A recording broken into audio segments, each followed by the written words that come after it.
Welcome to today's webinar titled Long-Term Recovery for the Whole Community. This is Tom with the Safe+Ready Institute. I'll be your moderator for today's session. Our guest presenter is Greg Strader. Greg is the founder and CEO of the Be Ready Alliance, coordinating for emergencies, commonly referred to as BRACE. Mr. Strader has extensive experience supporting disaster recovery efforts. He has deployed to the state of Florida's Emergency Operations Center for 14 major disasters, and prior to his work at BRACE, he was the CEO of the American Red Cross of Northwest Florida. BRACE and Mr. Strader have received many accolades. In 2012, BRACE was recognized by the White House as a champion for change and was awarded the prestigious John D. Solomon Preparedness Award by the Federal Emergency Management Agency. So without further ado, I'd like to turn it over to Mr. Greg Strader. Welcome, Greg. Thank you very much. Appreciate the introduction, Tom. I'm going to be sharing my organization's experience and insight related to disaster recovery from federally declared disasters. I hope those insights will be helpful to voluntary organizations and faith-based organizations, as well as business and governmental organizations that will be partnering together in disaster recovery efforts. BRACE is the successor to the Escambia Long-Term Recovery Group in Escambia County, and that work was in support of Rebuild Northwest Florida to support individuals in their recovery from Hurricanes Ivan in 2004 and Dennis in 2005. Since that time, BRACE has assisted families during their recovery from a 2014 flood and two EF3 tornadoes. BRACE is a community-based disaster coalition, oftentimes referred to as a Community Organizations Active in Disaster, or COAD. A COAD is similar to a Voluntary Organizations Active in Disaster, or VOAD, but it includes public and private sector organizations as voting members. The work of BRACE has been recognized at the White House, both by Craig Fugate in the top picture and by former Secretary Janet Napolitano, then Secretary of the Department of Homeland Security. But in large part, those recognitions are as a result of what our organization has done collectively with our partner organizations, much of which related to disaster recovery efforts. Our work all began on September 16, 2004, when Hurricane Ivan made landfall in neighboring Baldwin County, Alabama, placing Pensacola on the strongest side of what at the time was the fourth most costly hurricane in U.S. history. The devastation left over 6,000 local families homeless. 12,000 families had major damage to their homes. Over 105,000 homes were affected in Escambia County alone. Over 79,000 families in Escambia County registered with FEMA for federal assistance, and over 4,300 businesses closed permanently as the result of Hurricane Ivan. The number one lesson learned from the 2004 and 2005 hurricane seasons was that it takes the whole community to be fully prepared for and ready to recover from disaster impacts. BRACE created plans for needs assessment, warehousing, case management, and other recovery functions. BRACE and our partners are engaged in all four phases of emergency management. BRACE and our partners are ready to respond to emergencies and transition to recovery when our community is impacted by disasters. The over 500 partners of BRACE represent 12 community sectors, including public, private, faith-based, nonprofit, and community. It takes the whole community to effectively prepare for, respond to, recover from, and mitigate against the impacts of disasters. It is through the engagement of those partners and their employees, members, students, and congregants that BRACE has experienced its success as we collaborate with partners to accomplish together what no organization could alone. Following a disaster, it is imperative that persons with unmet disaster-caused needs be identified quickly. That can be done in many different ways. Information from calls to local government can help immediately identify concentration of needs.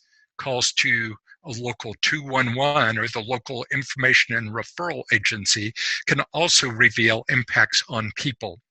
Through client assistance data provided by voluntary organizations such as the American Red Cross, Catholic Charities, Salvation Army, and many other voluntary organizations active in disaster that assist with muckouts, debris removal, applying of tarps to roofs, and providing other emergency services, much more can be learned about the impacts of disaster on residents. All of that data can help caseworkers and case managers connect with survivors with unmet disaster-caused needs.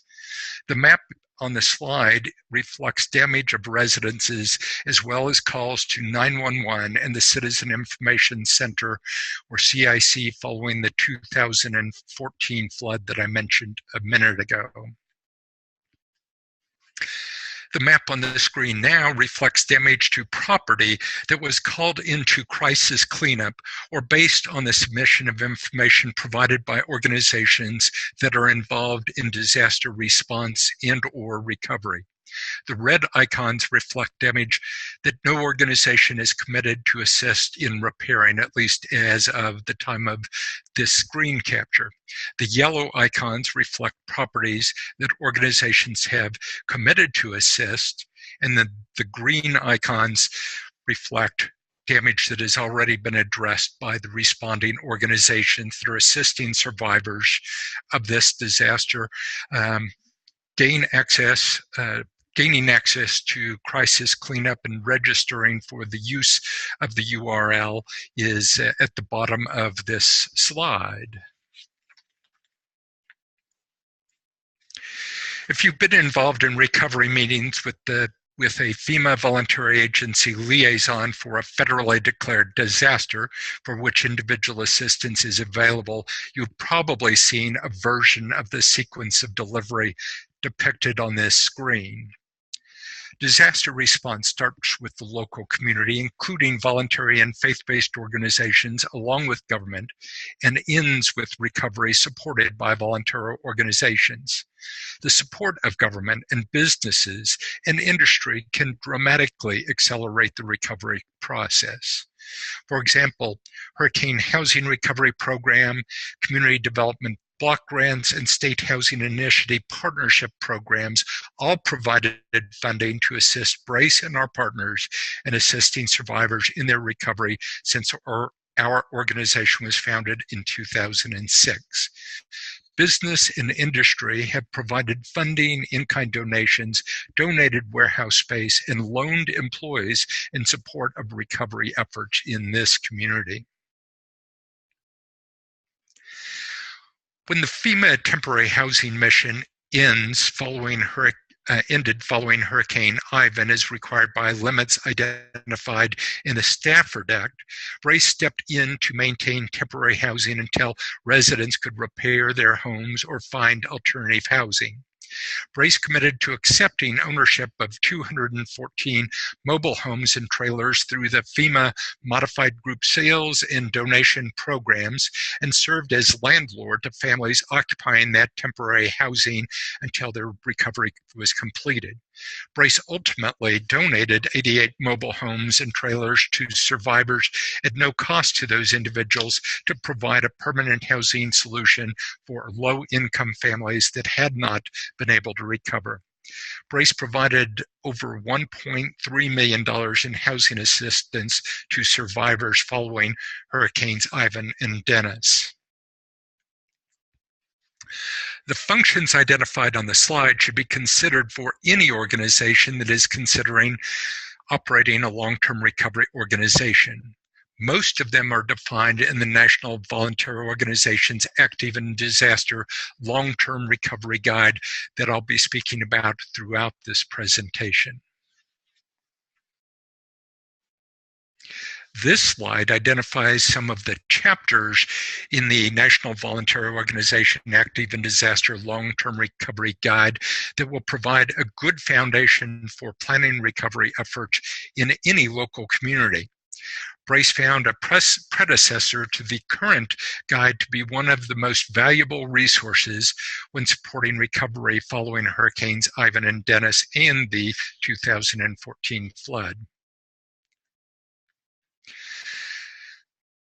The list of appendices you see on the screen are those you'll find through the NVOAD Long-Term Recovery Guide, and just provides a little bit of insight to the kinds of resources available through the National Volunteer Organizations Active in Disaster. Several potential structures of long-term recovery serve as models for the establishment of long-term recovery groups. I'll discuss two of those models, but other approaches can be equally effective. The structure selected by the community should consider all of the issues identified on this slide.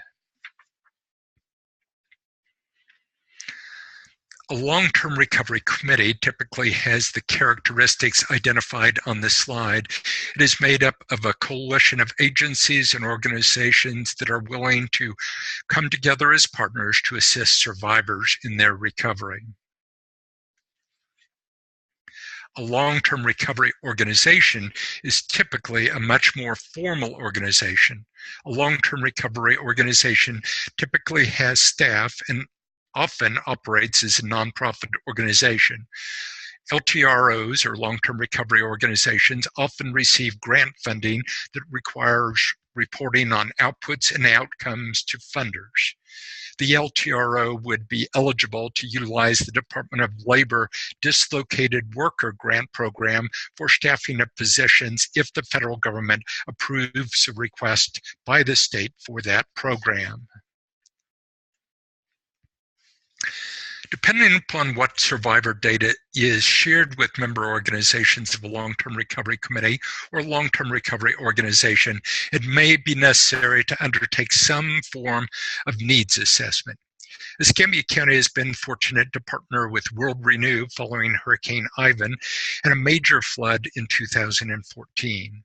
World Renew deployed volunteer teams to conduct a needs assessment that helped define the unmet needs of disaster survivors. That data was then used to apply for grant funding that resulted in millions in funding through governmental and non-governmental sources that funded building materials and supplies and other resources needed by survivors, as well as supporting the infrastructure in the form of personnel to support the long-term recovery organization. Whether the administration function is staffed by a volunteer, employer, or contractor, they are responsible for administration of the long-term recovery process. The administration function is typically responsible for measuring, evaluating, and reporting on results. Finance is another critical function of long-term recovery. Proper handling, reporting, auditing of contributions and grants, and reporting back to donors is essential to ensure adequate funding and in-kind resources are available throughout the recovery process to assist survivors, as well as provide the staffing necessary to support survivors through the long road to recovery.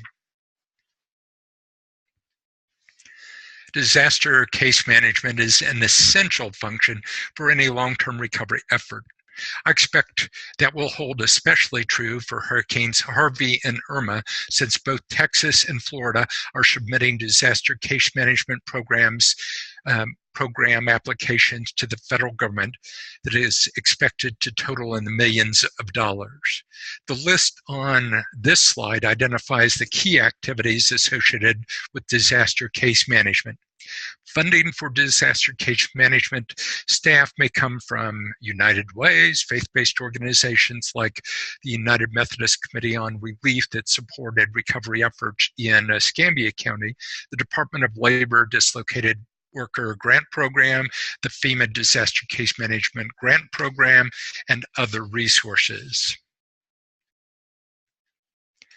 The spiritual and emotional care provided to survivors of a disaster can be every bit as important to their recovery as repairing their home.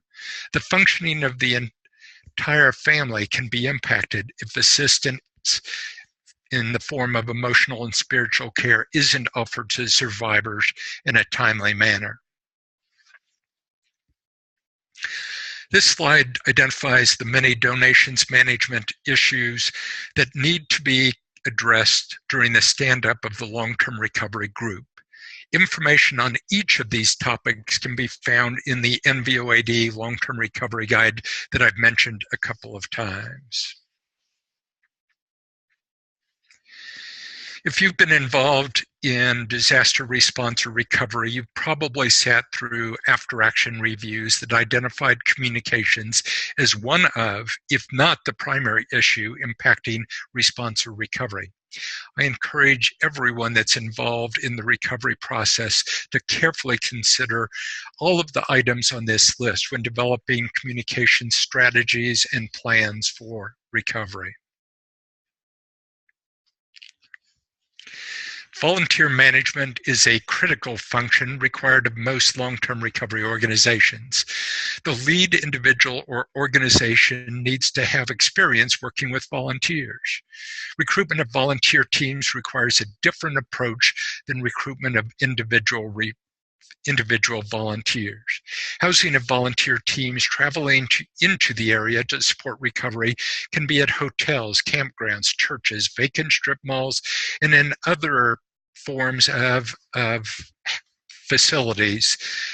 In our case, after the last two disasters, Habitat for Humanity provided homes that were vacant at the time that were made available to us to support accommodating volunteer reconstruction teams coming into the area.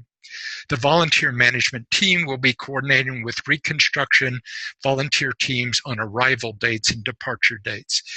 They'll be responsible for developing release forms that will need to be signed, skill sheets that will be needed to identify the skills of volunteers, accommodations, transportation, restrooms, showers, bedding, food, orientations, debriefings, recognition, and evaluation are among the many considerations for the volunteer management team.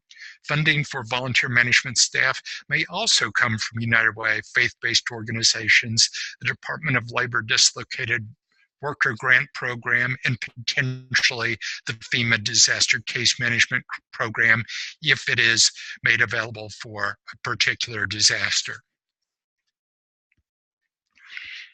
Construction management requires the support of organizations, volunteers, or employees familiar with the construction trade.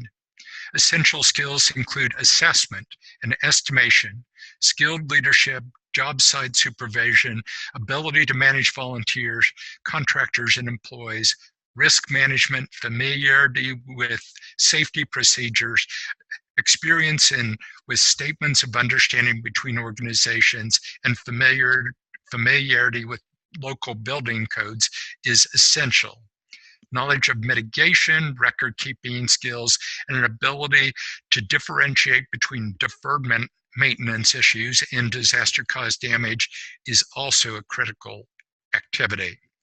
Eligibility to define a scope of work for repair for each home that reflects disaster-caused damage and not deferred maintenance is another activity undertaken by construction management.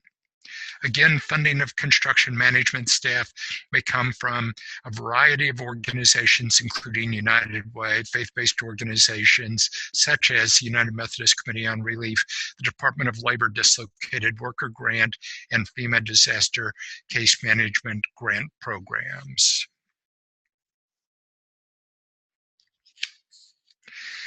As may be obvious, establishing a long-term recovery group requires multiple skills and thoughtful planning.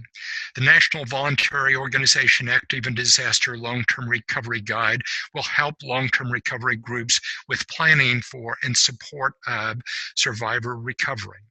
A FEMA Community Recovery Management Toolkit was established in February 2017. The toolkit is a compilation of guidance, case studies, tools, and training to assist long-term recovery communities in managing long-term recovery post-disaster.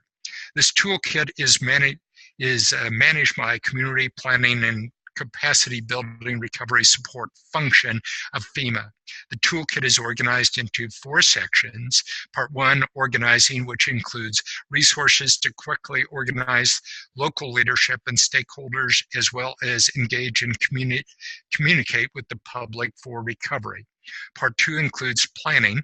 This section offers resources to assess local recovery needs in recovery, carry out a recovery planning process, and determining projects to support the community's future vision and priorities. Part 3 includes managing the process. The resources available through this section will assist local leadership in managing staffing and financing and leveraging resources to support recovery strategy implementation. A National Disaster Recovery Framework section introduced the different recovery topics that the federal government focus on as expressed in the National Disaster Recovery Framework. Tom, I'm going to turn it back to you. I think you may have another poll and perhaps some questions. Let's see. And while we're doing this, think about any questions you have for Greg. Think about your own community, how you might prepare to recover, and any specific questions you may have for him. So the question on the board is just to get a sense for your experience. Has your community experienced the following: a major disaster or a local disaster? In all disasters are local, but when we say local here for this example, we just mean it wasn't declared by the state or federal government, therefore you didn't get a lot of funding or additional support for it. So, Greg, can you tell us about some of the challenges that you've seen with local disasters that did not receive additional assistance from federal or state government? Absolutely. The 2 EF3 tornadoes that Bryce and our partners assisted survivors in their recovery from last February was not a declared event, although 2 different events within 8 days of one another. The magnitude of each was insufficient to result in a federal individual assistance declaration. So we had to acquire all of the resources to support individuals in their recovery from local government that acquired some of the resources from state government through the State Housing Initiative Partnership. Funding of all of the positions had to come from private sector partners, faith-based organizations. So gearing up took longer than it would have had this been had those events been federally declared. And we're still in the process of supporting survivors in their recovery because the initial bids by local contractors exceeded the SHIP maximum, or the State Housing Initiative maximum for contractor-led recovery projects. All of those are having to be rebid at this point. All of the voluntary organization-led recovery effort supporting housing in collaboration with an affiliate of Habitat for Humanity has already been completed because we were able to leverage materials available through local funding by the work of volunteers. So that's just an example of a couple of the complications when an event isn't declared. Great. And one of the questions on the board here is from Michelle. She asks, are there LTROs, long-term recovery organizations, that exist that come into a community to handle the recovery, or are the LTRO, are they always locally formed? I'm aware of both models. There are organizations that are willing to deploy entire teams to organize the long-term recovery effort in a local community. But one of the disadvantages is that local control can be lost. It's my belief that the best approach is to start local and end local, with local organizations informing the organization of that long-term recovery organization, and leave the control of that organization to the local community. When you're hiring essentially a contractor to come in and do it for you, a lot of the local control is lost.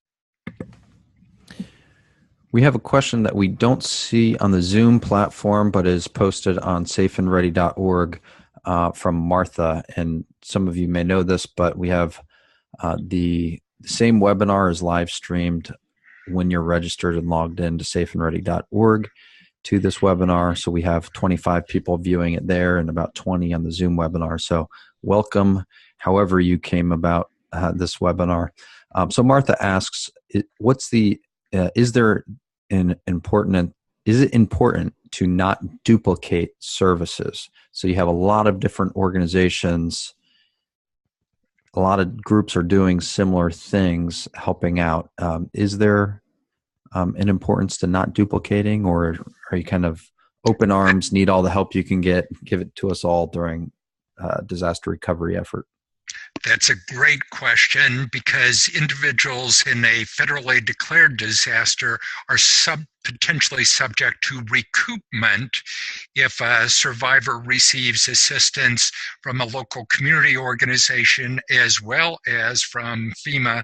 FEMA may well go back and recoup the federal funding provided to that survivor. That's one of the reasons why, at least in Escambia County, we have an ongoing platform available for sharing information about resources provided to a survivor in their recovery.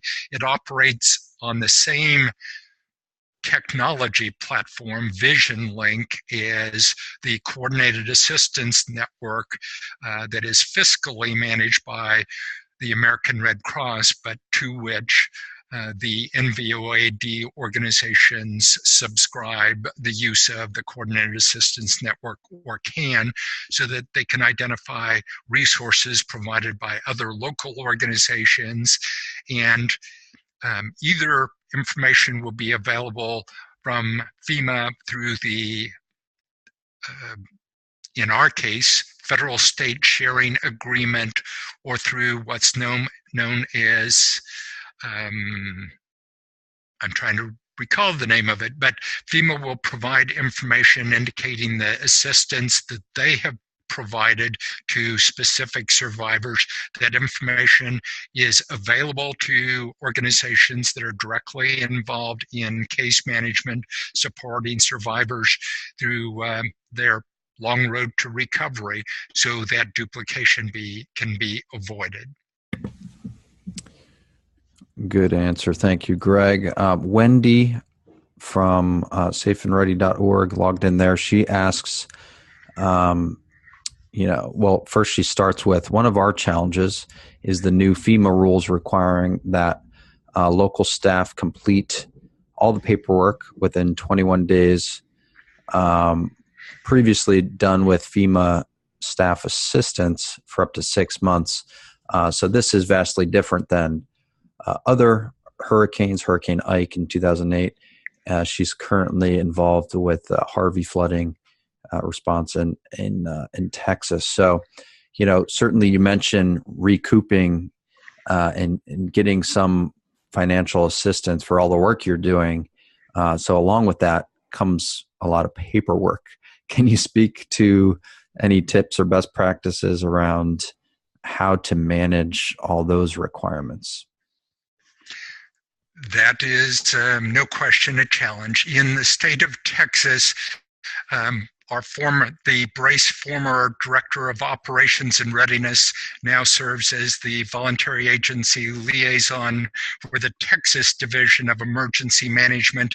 Deanna had background with FEMA from the 2004 and 2005 hurricane seasons. Deanna was very involved in the recovery from the flood in 2014, and found that she could very easily mine the data available from FEMA through the uniform use or through, at that time, the state-federal sharing agreement to identify individuals that were elderly, individuals with disabilities, individuals based on household income categories and household composition that helped inform the application for the disaster case management program provided by FEMA. I think that information would be available from Deanna, or she would be certainly involved in the process of accessing information that would help inform that process in the state of Texas. At present, Ken Skalitsky, the emergency management director for Volunteer Florida in the state of Florida, is a former FEMA voluntary agency liaison supervisor, and the same kind of information is available from Ken Skalitsky and the Volunteer Florida team. So, Greg, in Florida, you've dealt with many, many disasters, and you can really plan for this in advance because it's on top of mind. But what would you recommend to other communities across the country that don't see major disasters every year, every couple of years?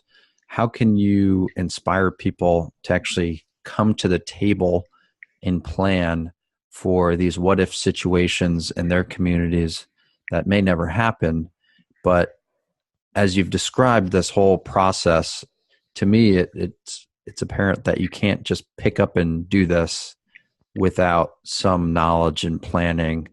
I mean, I'm sure you can make do if you had to, but there's a lot of best practices and guidance and things you can be doing right. So what advice would you have to those communities who wouldn't know where to start to establish these long-term recovery organizations? And how can you inspire some of that preparedness in advance? A number of different ways. Organizations like the United Methodist Committee on Relief, Catholic Charities, the American Red Cross are all organizations that I've known to play leading roles in establishing either a local VOAD or COAD. Again, the difference is COADs include as voting members public sector, meaning government, private sector, meaning business and industry, or VOAD organizations that are exclusively made up of the voluntary sector as voting members. Establishing a COAD or a VOAD in advance of disasters is one of the ways preparedness can happen. Across the country, following the 2001 terrorist attacks, the federal government established a National Freedom Corps. Within the Freedom Corps is Citizen Corps. There are now some approximately, well over 1,000 Citizen Corps councils scattered across the country, and it may be significantly more than 1,000, but those Citizen Corps councils are made up of representatives of local communities as well as governmental representatives that are coming together to make communities safer, stronger, and better prepared for disasters of all kinds, including pandemics and terrorist attacks, in addition to natural disasters. So discovering who is involved with your local Citizen Corps is one of the ways to find that, and just Googling Citizen Corps is one way to find that information. Another would be to go to ready.gov, and information is available there. Brace is the Citizen Corps coordinator in Escambia County for Escambia County Board of County Commissioners, the City of Pensacola, and the Town of Century. That's one of our funding streams and allows us to be involved in all four phases of emergency management. So those are resources. Certainly going to the NVOAD website, contacting staff of the National Voluntary Organizations active in disaster, and ask for support of their local state member organizations to help establish a local VOAD, COAD, or long-term recovery organization. I think would all be resources that would help with that local preparedness planning function in anticipation of establishing long-term recovery organizations. That's very helpful. I'm on a local emergency planning and preparedness committee, and only recently had we started thinking about, okay, what if a disaster happens, then what? Not just the prepare to prepare, but the prepare to recover. Is our community ready for that? So very good insight there. So you mentioned a lot of organizations that come together and kind of become leaders in these post-disaster situations. Who is best to kind of orchestrate these recovery organizations and kind of facilitate and just point volunteers and resources in the right direction? Do you have any tips for what it takes to kind of lead and orchestrate all of these efforts? Is it the emergency management office, if a community has one, or is it voluntary organization? Is it the mayor or county manager, somebody like that? Who should be kind of leading the charge here? In my experience, UMCOR, the United Methodist Committee on Relief, was involved in helping stand up the Long-Term Recovery Committee following Hurricane Ivan. They were supported extensively by the FEMA voluntary agency liaison deployed by FEMA to our local community to help stand up that organization in concert with UMCOR, the UMCOR representative. And at that time, Church World Services was very involved with that process, but that's a lesser focus of Church World Services at this point. Certainly, if there is a local citizen corps, engaging leadership of that local citizen corps may be a step in the right direction. Working with the administrator of the local county commission, working with the local mayor may also be a step in the right direction. Engaging the local ministerial association to ensure that the faith-based community is represented. The national member organizations of the NVOAD are all depicted by their icons or their organizational logos on one of the web pages at nvoad.org. Those organizations may be able to help you locally connect with their parent organizations at a national level, and they may be able to deploy resources into the community to help with that stand-up. So you've been doing this for a while. You've been involved in recovery operations. What do you find the most challenging of all the tasks and all the things you've done? What is just the remaining challenge in every major disaster? In my experience, the more recent disasters, our struggle has been to engage local government in a meaningful, coordinated way that we all essentially had equal seats at the table. Government, and this is reflected by presentations I've heard from the recovery chief from the Florida Division of Emergency Management. Emergency management at the local and state level oftentimes don't see recovery as part of their focus and responsibility, but government has to be involved because future land use will impact recovery efforts. Local building codes will impact local recovery efforts. the very utilization of volunteers as staff to do repairs and reconstruction, in many cases, depending upon state building codes, there may have to be an exception or special consideration in the form of how building permits are pulled for individual families that are survivors so that volunteers can work on their homes. So engaging government in a pre-planning way to ensure collaborative approaches during recovery efforts has probably been our most significant challenge in Escambia County.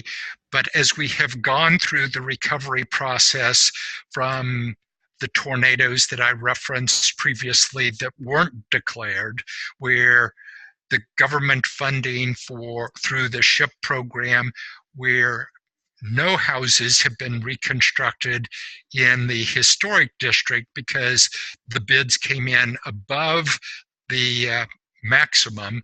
We're now working collaboratively with local government to essentially buy down by funding appliances and other resources to support that process so we can bring in those SHIP bids under the 125,000 cap on that process. Very interesting. Now, when a major disaster affects one's community, and let's say you are a government official or emergency manager, there are all these voluntary organizations that can help. Is there concern if you open the door or if you have a part in facilitating this with like a volunteer reception center or something of that nature? Is there concern that there's, a liability matters when kind of opening the door to all of these volunteers, and how do communities address those issues? There are certainly liability concerns by local government, and understandably so. If an organization or a volunteer engaged by government, at least in the state of Florida, and that volunteer is directly and potentially indirectly under the command and control of government in Florida, that volunteer is eligible for workers' compensation insurance or the equivalent thereof. That doesn't include compensation because the volunteer is offering their services without compensation, but they are eligible for the same kind of medical treatment available to an employee of an organization, and that varies from state to state. Liability is another issue that can be a significant concern. That's why in Escambia County, Bryce has been asked to lead the Emergency Support Function 15, Volunteers and Donations Emergency Support effort. We have partners that work with us to establish a volunteer reception center. We're fortunate that Hillcrest Baptist Church has identified 5,600 square feet of space that they will make available during time of major disasters to serve as the site for a volunteer reception center. They've trained church congregants as volunteers to staff up that center. They have real-time access to information about unmet disaster-caused needs that are called into the local Citizen Information Center, and the volunteers at Hillcrest Baptist Church can see that information in real time through, in Escambia County, Web EOC. So volunteer teams can be deployed directly to the site of a survivor who has debris covering their driveway that's prohibiting them from access or egress from their home.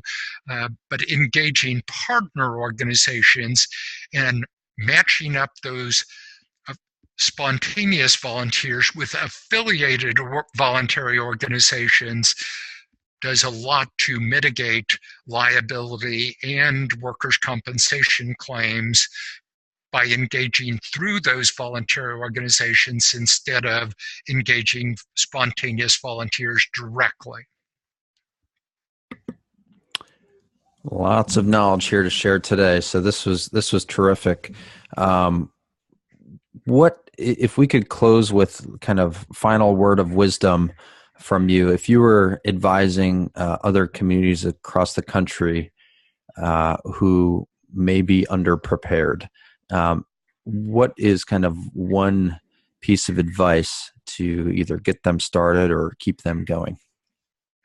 I would direct folks to the NVOAD.org website.